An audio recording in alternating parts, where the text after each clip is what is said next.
नमस्कार, सुप्रभात, स्वागत है आप सभी का। मैं हूं प्रीति। आइए एक नजर डालते हैं हेडलाइंस पर। भारत, ईरान और अफगानिस्तान के बीच त्रिपक्षीय समझौता पाकिस्तान के बगैर हो सकेगा। भारत और अफगानिस्तान के बीच परिवहन, प्रधानमंत्री ने बताया ऐतिहासिक।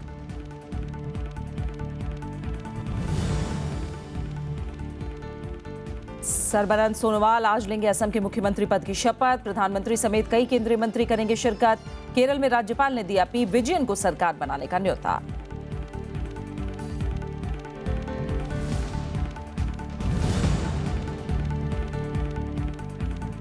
केरल के 6 प्रमुख शहरों में 10 साल से पुराने डीजल वाहनों पर एनजीटी ने लगाई रोक। नहीं हो सकेगा 2000 सीसी से ज्यादा क्षमता वाली गाड़ियों का पंजीकरण। सरकारी गाड़ियों को छूट।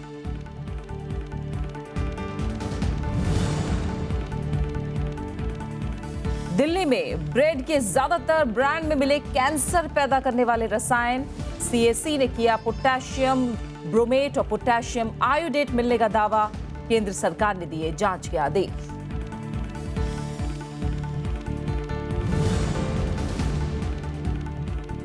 और उत्तर भारत में बारिश ने गर्मी से दिलाई राहत। उत्तराखंड में भूस्खलन से 10 मजदूरों की मौत। दिल्ली में खराब मौसम से 20 से ज्यादा विमानों को लौटना पड़ा वापस।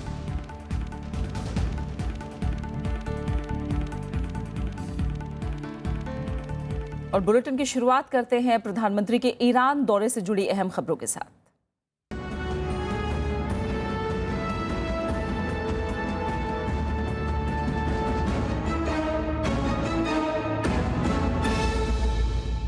प्रधानमंत्री नरेंद्र मोदी ईरान दौरा खत्म करके स्वदेश लौट आए हैं। इससे पहले तेहरान में भारत, ईरान और अफगानिस्तान ने एक ऐतिहासिक त्रिपक्षीय समझौते पर हस्ताक्षर किए। इस मौके पर प्रधानमंत्री नरेंद्र मोदी ने कहा कि यह समझौता क्षेत्र के समूचे आर्थिक परिदृश्य को बदल देगा। साथ ही तीनों देशों के बीच आर्थिक गतिविधियों में बढ़ोतरी होगी और युवाओं के लिए रोजगार के अवसर बढ़ेंगे।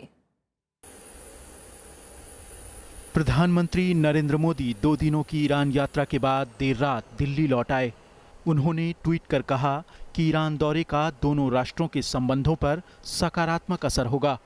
इससे पहले तेहरान में चाबहार बंदरगाह के विकास से जुड़े द्विपक्षीय समझौते के अलावा भारत, अफगानिस्तान और ईरान ने परिवहन और ट्रांजिट कॉरिडोर पर एक त्रिपक्षीय समझौते पर दस्तखत किए।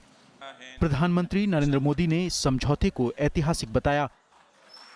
Today we are all witnessing creation of history, not just for the people of our 3 countries, but for the entire region. It is a new foundation of convergence between our 3 nations. The corridor would spur unhindered flow of commerce through the region.